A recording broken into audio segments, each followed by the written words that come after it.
I usually have a sketchbook and I jot down things which come to my mind or I read. I also have another sketchbook which are mainly just my paintings and drawings. Through these thoughts and ideas, a series develops. Sometimes it's from the writing, and sometimes it's what I have painted and I am developing, and I suddenly think, oh, this actually relates to that kind of idea.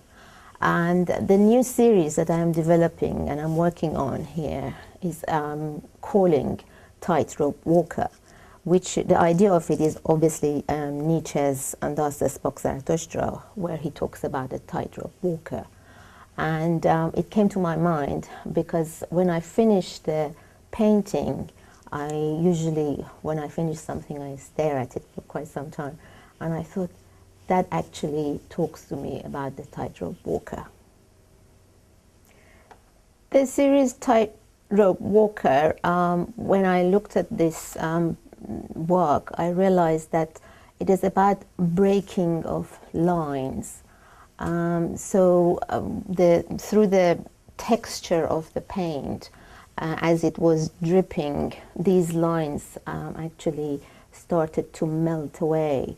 And I also like the idea of it resembling dark and light. It is talking about a paradox of a line and a curve, which I think these paradoxes make a whole of a painting or a whole of a picture. It also, for me, has resonance of memory, how your memory melts away. The layers of paint resembles the layers of your memory and how they intermingle with each other. A memory from past suddenly surfaces up and then it goes back again. So there is this continuous movement of remembering something. Tightrope Walker also for me is about a journey. And I like the idea of working on concepts of journeys. In a lot of my work, I've done that previously. And the journey is from self to self. So you start by thinking where you are now and where you have been, and then you come back again, and then you start another section of your journey. This is the largest of the series, but I've got some smaller ones which I'm going to show you now.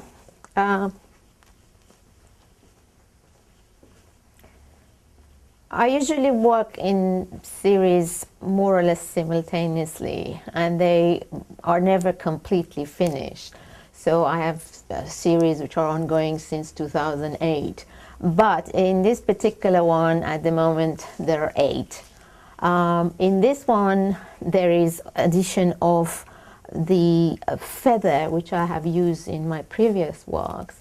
And the feather, again, is a reference to, of course, Attar, the 12th century Persian poet, and his work, which is Conference of the Birds, which again is about journeys of the birds in search of themselves. So it is a journey from self to self. And I'm hoping that this intermingling or fading of these memories are the journey that even each viewer can see their own journey from themselves to themselves. I also would like to sometimes experiment with colors, either use darker ones or iridescent colors to have this kind of a reference to reflection. In this particular one, I have introduced another color, which is red. Again, very significant color for me because it is a color of illumination, it's a color of blood, and it has a lot of significance and references for me. I am now moving into using turquoise because, again, we're talking about cultural memory, and for me, cultural memory is always with reference to turquoise because of Iran. So where the series is going to go, I have no idea, but that's the exciting thing about it, because I may want to develop further layers, further texture, definitely different colors, and see how it develops and where it takes me.